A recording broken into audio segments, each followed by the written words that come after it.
maybe together, many places better. Starting from zero, got nothing to do. Maybe we'll make something. Me, myself, I got nothing to prove.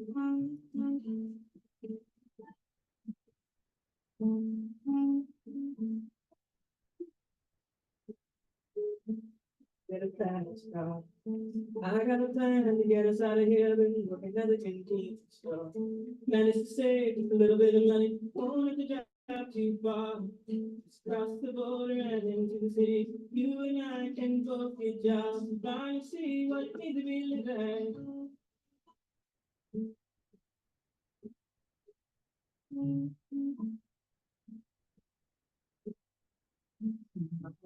Got a problem. Yeah, with the bottle, that's the way it is. It says body's too old for work. Body's too young to look like it's come on up and left him. Wanted more night than he could give. I said, somebody's got to take care of him. Like with school, that's what I did.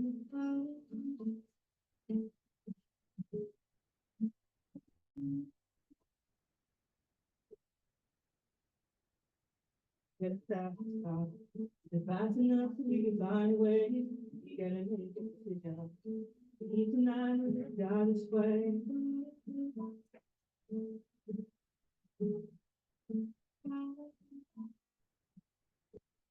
I remember when we were driving in your car. He's about to feel like I was drunk. Sitting like day out before, your arms on like strap around my shoulder. I had a feeling that I belong. I had a feeling I could be someone, be someone, be someone.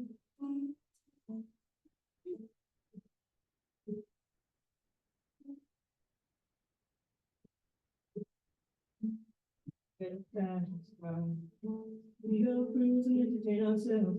Something got a job. Now work in the market at the checkout girls. I know things will get better. You'll find working out, get promoted, and move out of the shelter. Buy a bigger house and live in the suburbs.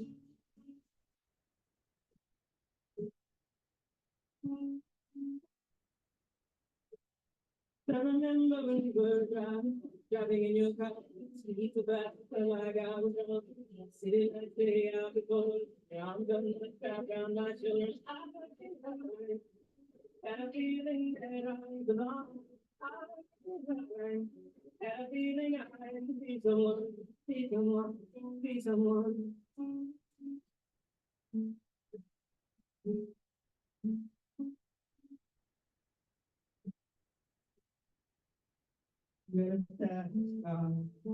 I got a job, please, all I will. Sell, drink it, play that boss. For your friends, you do your kids. I don't hope for better. But maybe together, you and me find it. Got no plans, and ain't going nowhere. Take your fast car and keep on driving.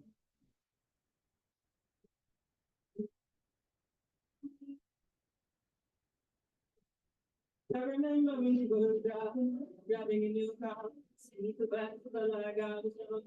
Still a day out before. Now I'm done and strap around my shoulder. And I had a feeling that I belong. I had a feeling I could be someone, be someone, be someone.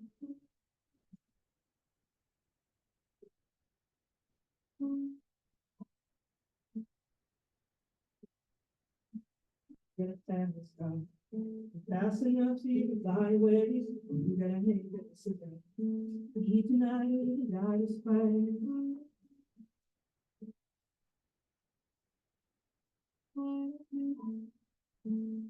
All righty, I love it. So, like I said, we're gonna chew on these together. If we had had it the way I wanted, it's gonna make you guys move around a little. But today we're gonna talk to the people closest next to you. So let me get our Zoom peeps going here with the prompt, because I'm also gonna do some breakout rooms for you guys here in the Zoom. But I'm hoping if I put this in the chat now, you'll be able to see it even when you go to your breakout room. Alrighty, let's see here. Okay, I'll do you guys next. So in the room, let's see here.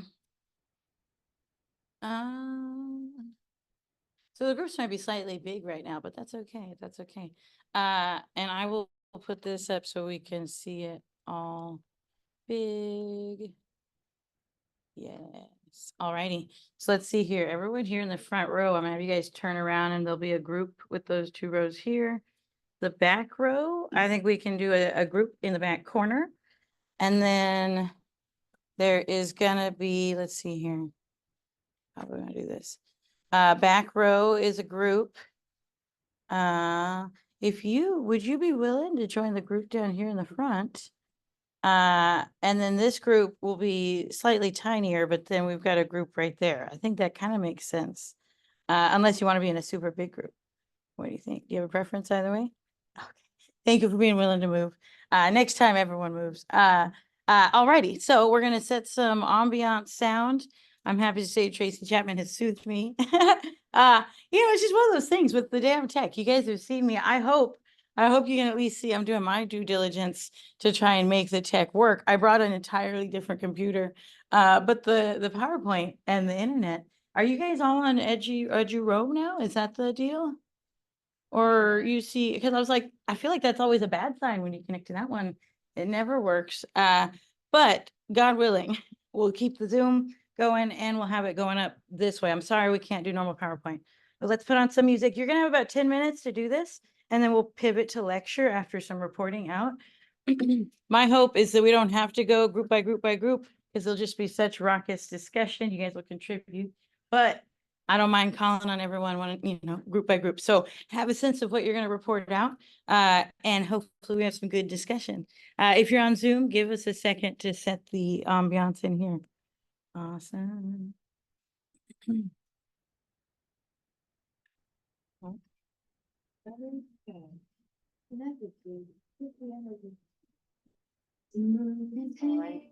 Cool beans. Let's see here. Zoom. All right, we got 10 people. We're going to do 2 groups on Zoom.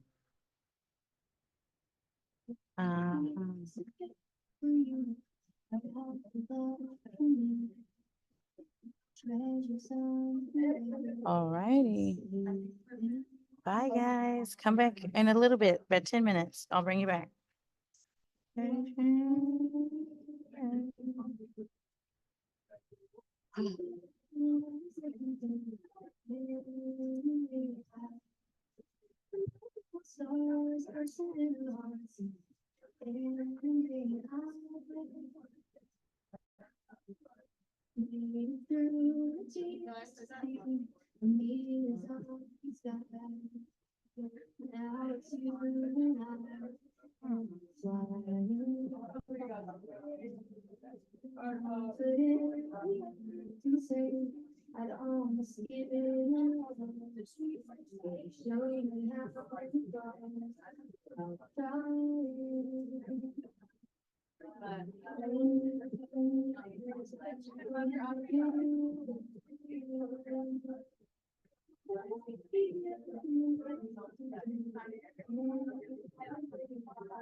Wow, how's your fall going so far?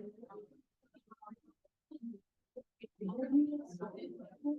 not so bad, but I'm regretting the sweater.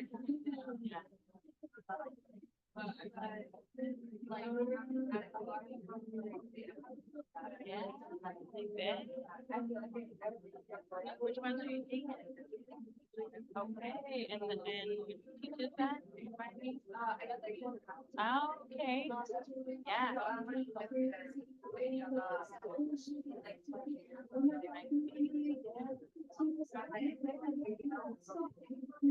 Yeah. Get there, yeah. It's always interesting to me how we do our program. That in my program, you did that first. So like you already read way too much in the first year, but then it was scheduled. You took there was like, there was two topics everyone took.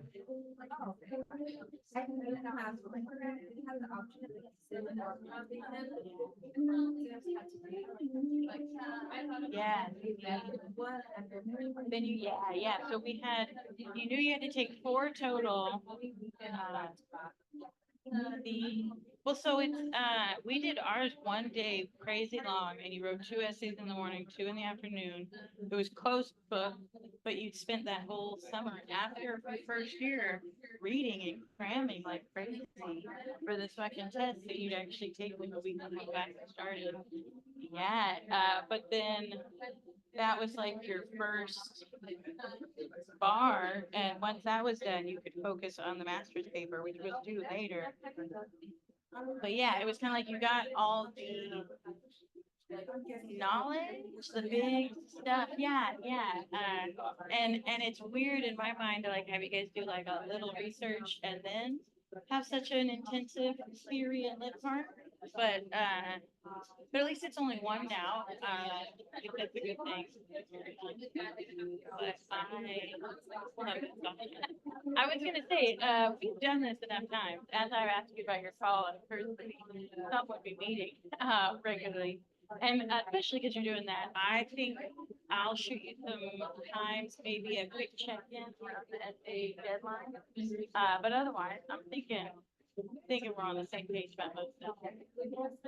Yes, I am planning on it, unless my day goes bad and I decide not to. I hope not, but you never know. You gotta be in the right vibe to go to such things. But I was gonna say that it's just an idea, and we already have a really well curated syllabus. So if we never find a place, but I would say this is also the point, since we've talked so much together and you've had class before. If there was a day that you wanted to like, or do like a 15-minute little thing, that's that's up to you. If anything, it's one of those things that you just end up getting to put on your person. Yeah, yes. And it's like a pedagogy thing. And so like I was like, technically I only worked with one other TA, but that's you and Renee was advanced and had really a lot of expertise in gender. So he did that day. And so actually you've seen the slide, the slide. But yeah, I don't know if there's one on this week that makes it Monday. But in the chance we were paired together next time as well, I feel like I could get maybe more things there perhaps educational week. But yeah, that's just something, not to add to your plate, but to give you an idea if you want something to come out of this. But hopefully everything else is going to be very low commitment. I'm in the interest of you spending as little time as possible on the site. Yeah. And since you are studying, anytime you want to join on Zoom, you're most welcome. Nah. Oh, yes. Okay, yes. I was like, I know people are going. Yeah. Valley View or oh, Mountain View. Okay. Oh, yeah. Oh, that's not nice. That's not nice. 2-minute warning. 2-minute warning, everybody. We'll come together in 2 minutes. Yeah. 2 minutes. Yeah, I love concerts. I actually I don't have any right now, but I do kind of. I am now officially studying Vegas, and the EDC festival is like one of the case studies. Because I'm kind of got this whole thing about like the artificial space, the liminality of it all, and how it's like literally like a laboratory, like human experiments. I'm not conducting any of them, but I'll be a fly on the wall and watch what happens. And in good news, they moved commencement to be on not Mother's Day weekend, but now it's EDC weekend. Yeah, so I just found that out last night, and that's a weird thing to be thinking about. Yeah. This whole calendar's off. Everything's a week ahead. But somehow we all get fucked over. Like, it doesn't feel good being a week ahead. I was the week before, or the year before, I think. But yes, I was like, it's giving that vibe where you're like, I'm hoping you guys are serious. But yeah. It did suck, but only if your department wasn't cool like ours. And Laura was like, we get 2 spring breaks if that's how it is. Yeah. All righty. These guys are gonna come back together. When Zoom's back, we will be all back. Uh-huh. Oh God, did you guys never go to your room? Awkward. Hopefully not. Maybe you came back. I should have seen, but you know.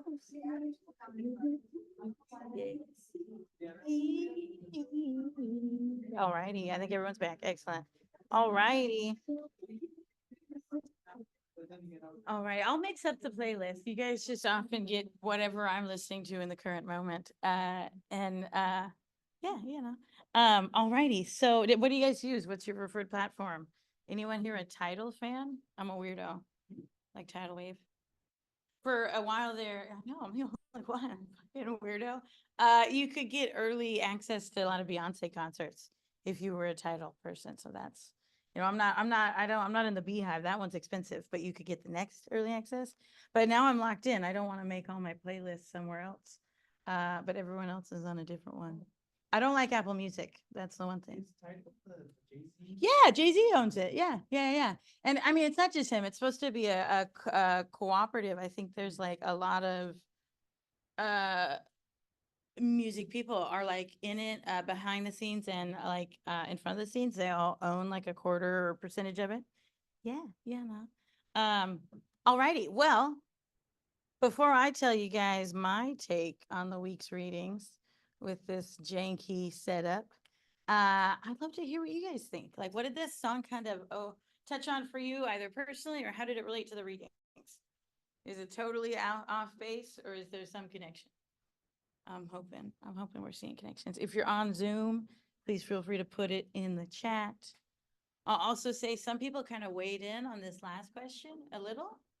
When we think about how the neighborhood you're born into is highly predictive of the one you end up in, it was cool to see people kind of weigh in on that. If not, we'll go through the groups one by one. We have 6 in the room. Did I see a hand? Go ahead. Rebecca, then Jackie, I think. Yeah, if I'm getting the names right. Yeah. No, Rebecca first and then Jackie. Yeah. I'm just making sure I got the names.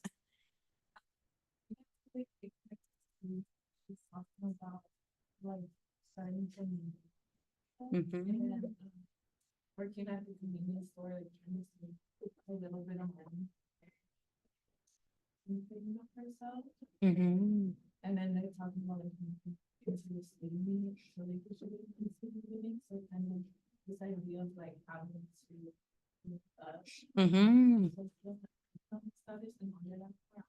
Yes. And the reference to like buying a bigger house in the suburbs. Yes, very much so. Group in the back. Jackie, what would you guys add? Well, yeah, first of all, I didn't know that Casey was the author of this song because I've only heard. Yeah. Very eye-opening. Paying attention to the lyrics. One thing that stood out to me was when she said like the feeling of being someone through knowing someone else, and like the car. I took that as like that's a boost. Like she needs a boost because she can't do it by herself.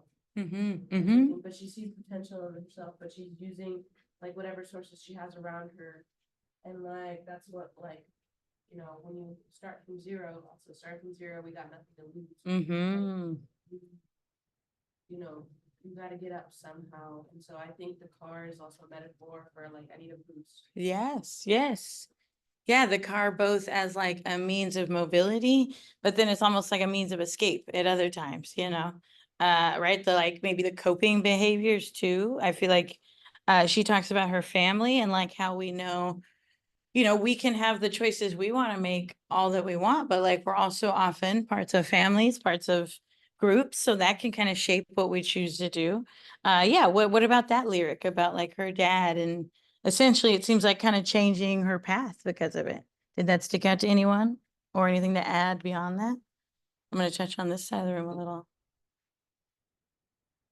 Anybody? Go ahead. So I think from that perspective, like when I so I was also familiar with the song.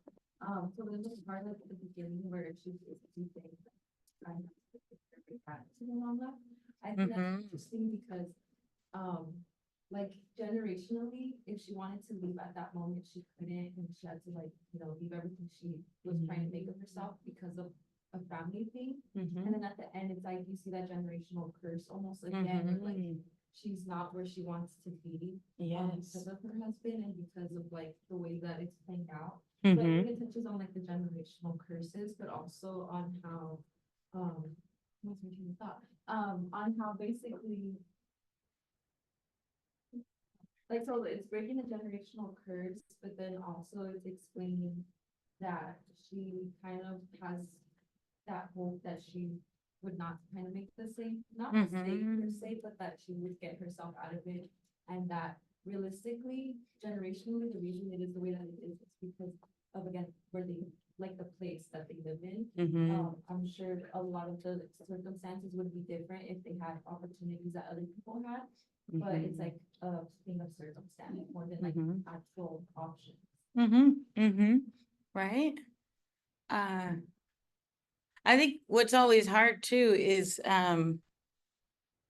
if you're someone maybe who comes from a community that like, were it not for your, you know, your own path right now, you might be in a different, like, that doesn't make any sense. Let's say you come from a poor community and now you're here in college, your first generation, it's the first person in your family to be even in college, let alone thinking about social mobility. I mean, I know early on, just one of the reasons why sociology appealed to me was because my brother and I had radically different like outcomes. We still do. We're coming back together a little. He's pulling his head out. But you know, honestly, you can have the sociology of it all, of you know, the opportunities he's had access to as a young tribal man versus me as a woman. But then also, then you learn about that. What's that book? The Adult Children of Emotionally Immature Parents.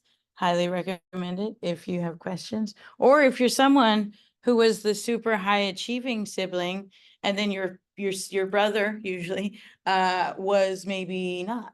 Maybe he was a little more getting in trouble at school, not doing good in school, and in our community, seeing a really divergent difference or divergent experience between, you know, the sisters going to college, getting their degrees, and brothers staying at home and more likely to be going to jail than to go into school.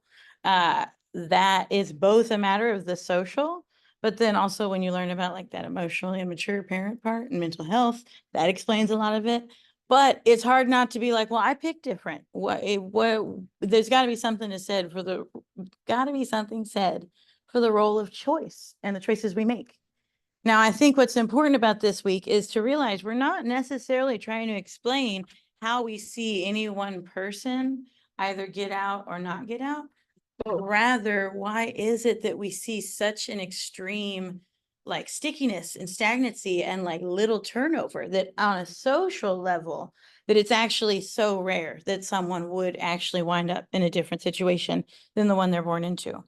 Now, I love the point here in the chat about taking a different path. And like, I think if anything, when you appreciate the social structure, you can actually hold space even more for the personal choices that had to be made for certain things to be different.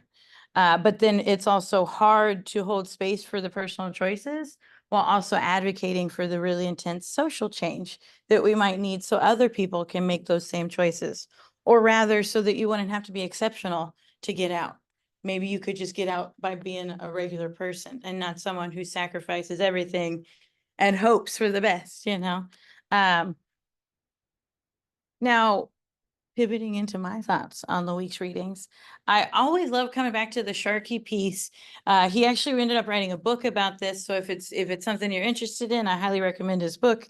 But essentially, he is coming in this larger tradition of concentrated disadvantage, where people are talking about certain outcomes clustering in place, right? Either positive or negative. We see wealth cluster in the same places over time.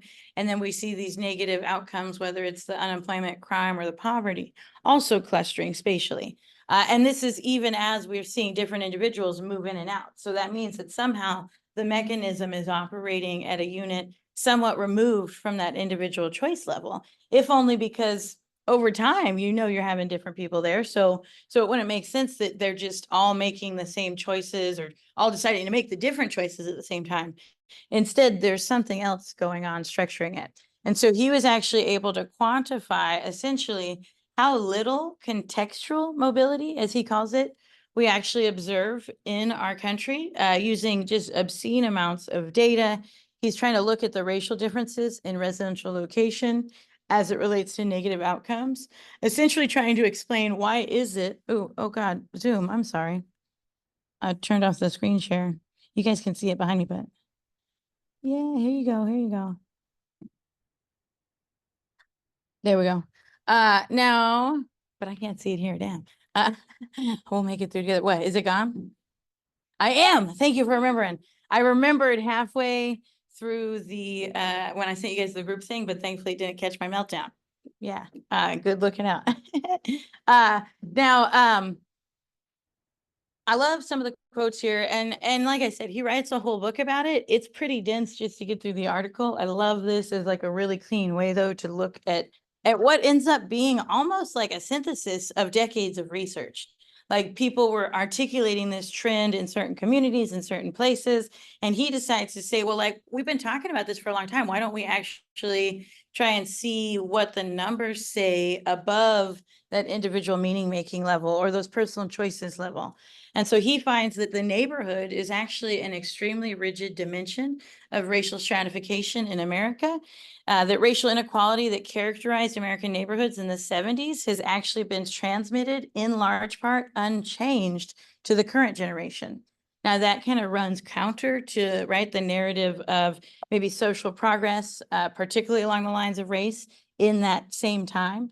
I forget to delete that slide. It's a really important quote. It's there twice. But the intergenerational transmission of context, if we look at how he actually makes this point, and why I try to do this where it matters, is if they have a cool method, I like to point it out. But don't forget, I gave you guys kind of a preview of what we'll do for the final project. And in that case, you might decide to do a project proposal. So how somebody knows something or their methods is also something worth looking at least here in class together. I'm not going to lie, when I was in your seats, especially if it was math heavy, that was the section you just skipped right over. If you're curious, take a look. But if you don't know what it means, that's not so bad. Now, together, the things I would point out, though, is that why his standing is, or why his finding has so much standing, is that he wasn't just looking at one point in time. Instead, he looks at the same thing over years and is actually able to do what they call a longitudinal analysis, which means it's not comparing maybe people here to this time later in the same place. It's actually looking at the exact same people over time. And in a way, when you do that, you're able to kind of control, or rather, you can be more clear that what is causing the difference isn't some other point of variation, because it's the same person. So if you're able to hold all that equal or hold it constant, what is making the difference from there? Now, arguably, even though this is a super impressive effort, I always got to point out that this is awesome data, but it's also bound to the original data set. So that means that when they selected people to start tracking data, it was reflective of kind of what they were looking at the time. And it also was reflective of the population demographics at the time. And because, we don't see really any Native American populations in this data set, there's also not a real consideration of what have been called new immigrant neighborhoods, or rather more diverse communities in areas that traditionally, that's not where they were. For example, growing immigrant communities in the Southeast, or Whereas, in places like LA, obviously there's been vibrant Mexican communities since the 1970s. Those would be included in a data set like this. But in places where we might see different demographic patterns more recently, we don't have that incorporated. So no data is perfect, but you can kind of see where the benefits would be of a longitudinal data set, but then also where we still have a lot of room to like learn and kind of push back and see if this, does this hold water in other scenarios. Now, when he's looking at this, he's looking at it across generations, which again is something that's important because it means we're no longer looking at the individual choices that are producing these outcomes, but rather that mechanism at the meso level, as it's been called, somewhere in between the micro and the macro. Now, he finds that since the 1970s, more than half of Black families have lived in the poorest quarter of neighborhoods in consecutive generations, compared to just 7% of white families. Now, further connections to place or geographic continuity plays an important role in explaining this intergenerational persistence of neighborhood economic status. And, we can kind of think of a handful of examples where this stickiness is, we can quantify it. We can quantify it surely, but you can also kind of imagine the things he's describing and how he's explaining it, whether it's the Chicago South Side, where you're seeing this persistent disadvantage. It must be traveling at some other unit than the individual if it's locked into the place. And so Sharkey quantifies this, and we can think of places like Detroit, Michigan, Flint, Michigan, even Washington, D.C. And although he doesn't look at the reservation, that's where Hoopa is. These are all different places where in present day, we might see really segregated neighborhoods and outcomes tracking that heavily. And if you were to think of like social progress narratives and being in a quote unquote post-racial society, you would actually expect maybe arguably just less segregation, but at minimum, you wouldn't see the negative outcomes tracking on the racial differences, unless we're seeing this disadvantage kind of being persistent and across time. And that narrative social progress might not necessarily be accurate to the lived experiences of people in a great majority of cities. Now, why does this matter? Why is it that where you're coming up in, what does that matter for where you might wind up? He and others have shown that the neighborhood you live in has very real implications for the resources you have access to. I think we can think of social and economic, but what else? What other kind of resources might differ depending on the income level of your community? Like what might be different? Go ahead.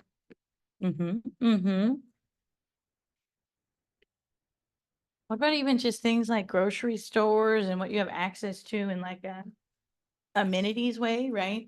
But then, yeah, think of it how it's going to show up in the schooling. We can kind of think of schools as institutions, broadly speaking. And so you're going to see all resource constraints kind of across the board. Ironically, the only ones who got lots of money, the police, system by design. We'll come back to the police shortly. But not only are we seeing this resources constraint going on, but there's actually cognitive outcomes that they're able to show that if you're in a community that is on this kind of lower end of the income distribution, it can actually translate to almost 3 to 4 years of schooling in terms of cognitive outcomes.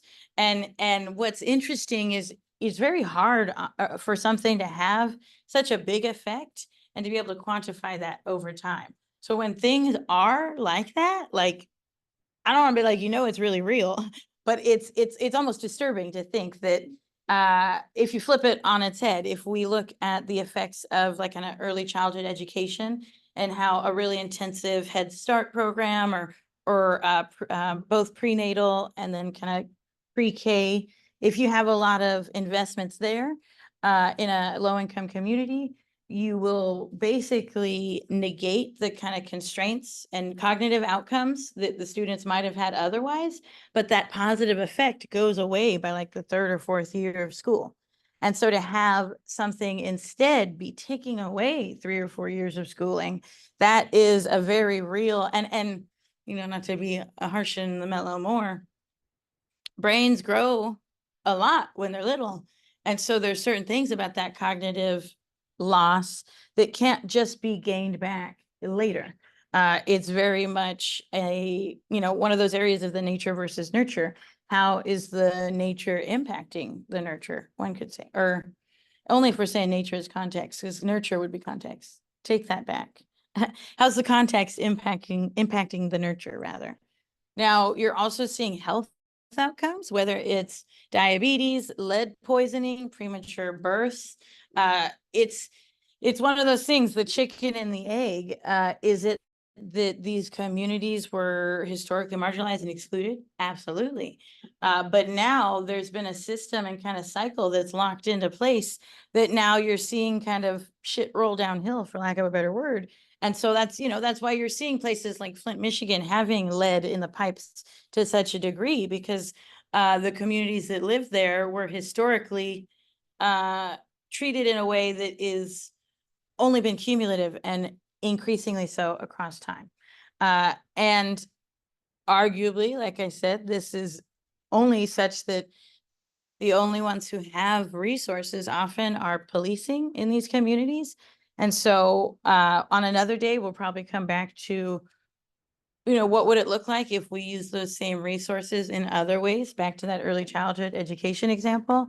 But I want to instead give you guys some cool real world examples, because I think environmental racism, we're going to talk a lot about, but that might be a more recent example of how we see kind of place impacting outcomes. But if the kind of poverty and crime and unemployment overlapping the racial segregation wasn't enough, we also know that, you know, things like landfills, factories, nuclear waste, it's not like these just go under anyone's neighborhood. And they usually go under those communities that are already facing all of these other things. Now, what would it take to intervene in this? A lot. There's no two ways about it. We're talking multi-generational cycles and having to take a holistic across the life course view to making things better. It's not impossible. It's just really fucking expensive. And only a few people have been willing to put their money where their mouth is and like fund something that could very well take decades to have some kind of benefits come to fruition. But someone was brave enough to do that. Has anyone here ever heard of the Harlem Children's Zone? No? Okay. I sometimes steal their thunder. I'm going to let them go first. And if there's anything to fill in, I'll add it after the fact. But I want to give you guys an example of what it would take to actually improve a community in place. Because to the point made kind of during the song analysis, and just if we think of social mobility at large, like often you're told to just move. If you want better, get out of here. And that's kind of a hard pill for me to swallow as a tribal person, because they've always wanted our land. They've been trying to get us to leave the whole time. So, you know, that's not happening, especially not because of that reason. But it's also a harsh reality to know that we very rarely think about intervening in those outcomes with anything other than just moving to somewhere where that's not the case anymore. So in the Harlem Children's Zone, instead, they decided to infuse a great number of resources in place in one of the most probably extremely stratified places. And it's actually been to some really cool things. Now, because we are doing this janky setup, we have to pop to a YouTube event.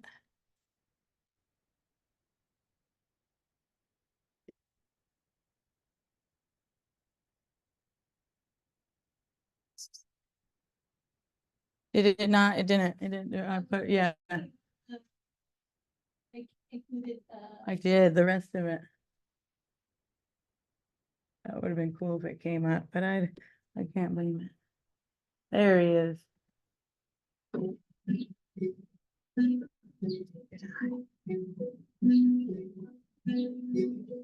Harlem is a magical place to me. You just always hear music every single day. You're gonna hear music. When I think about Harlem, I think about the phoenix that rose from the ashes. I describe Harlem as a family. I'm definitely proud of being from Harlem. I wouldn't want to be from anywhere else. And it said it took a village to raise your children. Harlem Children's Zone was our village. And I knew somewhere down that somebody was gonna do something good for Harlem.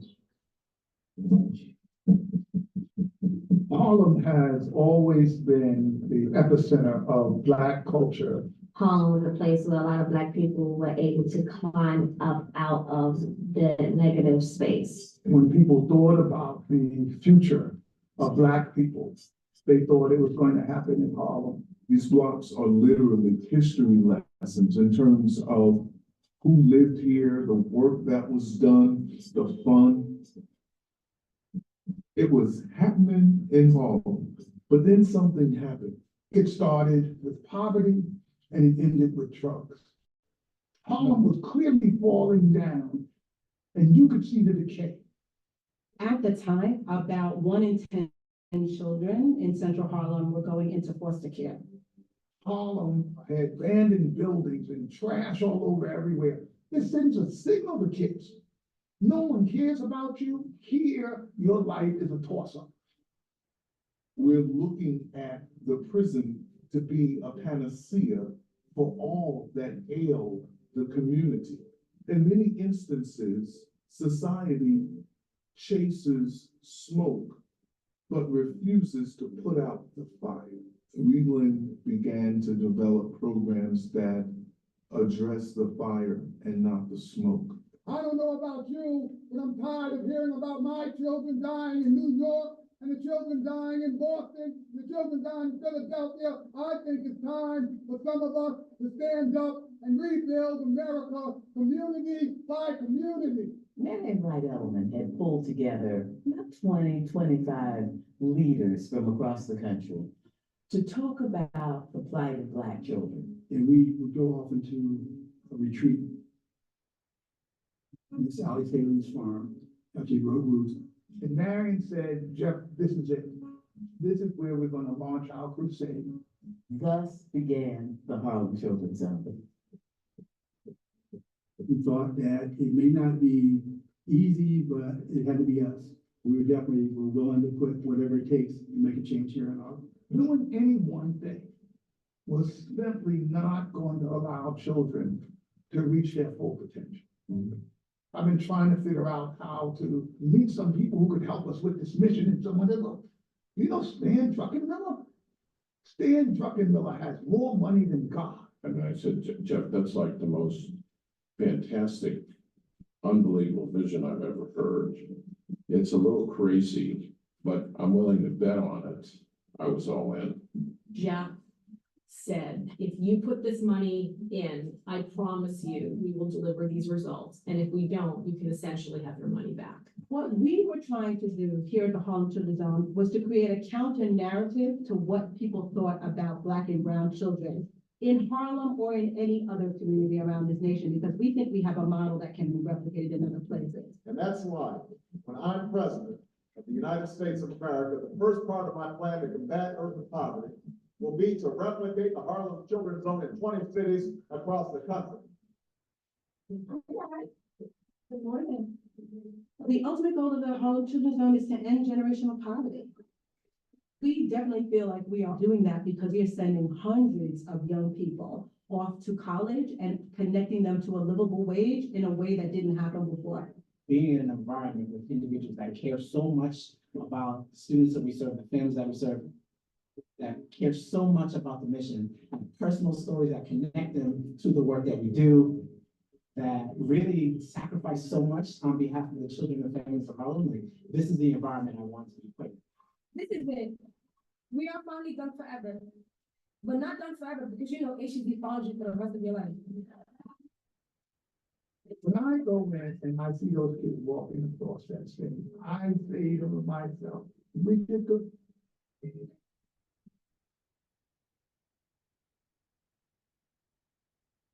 Awesome.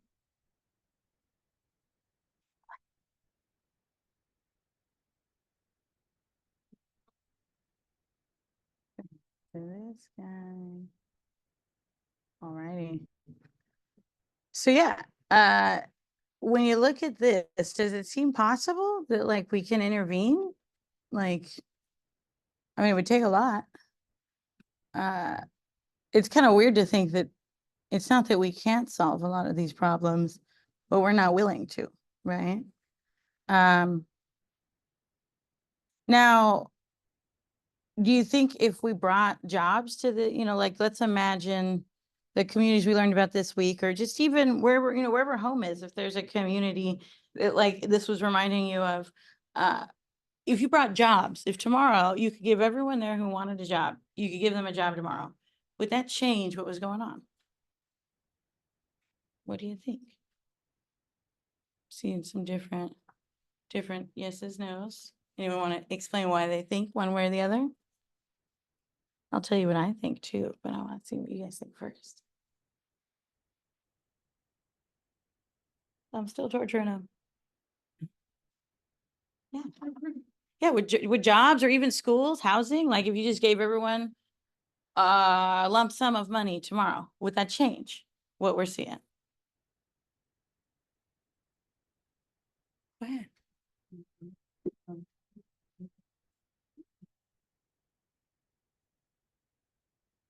I know I would say like,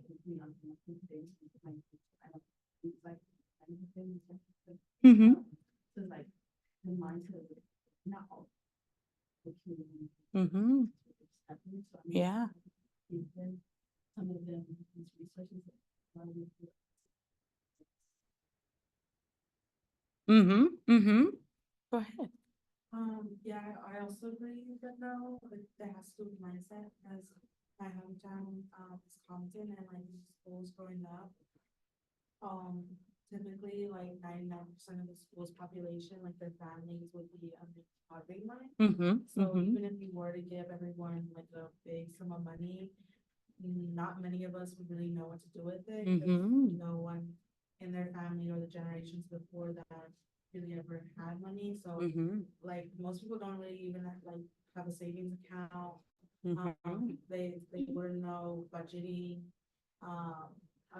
And they wouldn't know like how to like invest or Mhm. like use that kind of money into their lives and to like build upon that wealth. Like the financial literacy is just like not there enough because we don't have access to that kind of resources. So Mm-hmm. it wouldn't be beneficial in the way people think. Yes.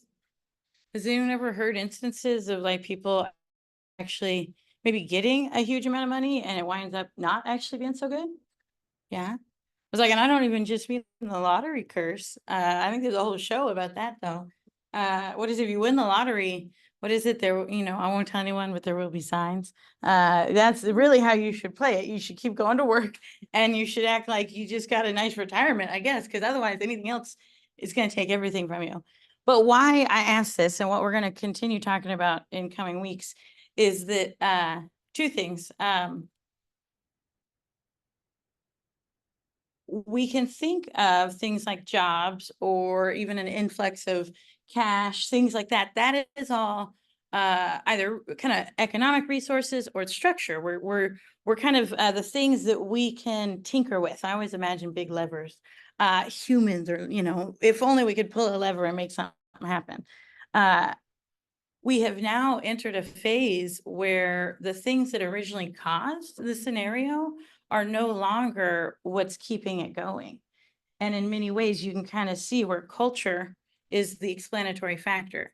Not so much why it's happening over time, because we know the structure has only continued to pile it on, but rather why is it that changing these structural elements would no longer result in the desired outcome? If, perhaps these communities had not seen the radical deindustrialization or what have you. There's this concept that I always like to bring up called reverse causality in statistics, I guess. I was like, we can't say sociology. I'm sure other people use it. But essentially it's the idea that like, if we think of X causing Y, that's always what we're trying to explain. How does X cause Y? Well, what if X causes Y and then Y starts causing X? Or Y becomes its own self-sustaining thing? Like that is arguably kind of where we're at in the study of a lot of these things. And so the solutions, therefore, are just a lot more complex, one would imagine, because you're no longer just trying to change this structural input because there's this cultural kind of mediator in between. Now, a place like Harlem Children's Zone took that as a given and said, instead, how do we devise something that is from end to end wraparound, meeting people where they're at? And they don't talk about it as much here, but the Harlem Children's Zone, they essentially identified 99 blocks in Harlem where anyone who lived there was eligible for world-class services across the board. And it started with what they called like baby college. And so you actually, if you were pregnant, you and your partner would go and you would get the prenatal care, the prenatal education, and there was like wraparound supports for you and your child through college graduation. And they have only continued that now. I think they are on maybe the second generation. It's very likely there's people in that area who came up in Harlem Children's Zone are now themselves having children or building the community in some other capacity. And so it's not impossible. And if there's something I'm trying to do in this class, it's to show you what possible looks like and to push back on a lot of the narratives that would say that something like Harlem Children's Zone can't be replicated, when instead it very much can be. It won't be because of different reasons, different values. And that's where you're getting into the values and the paradigms that we kind of live under. And so hopefully we'll get to push back a little as time goes on. But I did want us to get a sense of how sociologists have kind of considered space and what it has meant for outcomes. Often in a, my jam is trying to explain certain things. So it's not always a bad thing where you're from, but if we're trying to explain negative outcomes, this is what sociologists have offered. Next week, we're going to talk about land and stewardship and just what land means if we're thinking about it in a different meaning-making capacity, and not so much as what is kind of mediating or shaping your outcomes. So next week on Tuesday, there's no actual article. Instead, I really love you to take a listen to this podcast. We actually listened to a couple episodes from it. And yeah, I hope you enjoy it. We're going to go ahead and say bye now. If you're on Zoom and want help with office hours, we're going to start a little queue now, but I'm going to clear the room. Otherwise, you're free to go. Thank you for joining us today. Stop recording.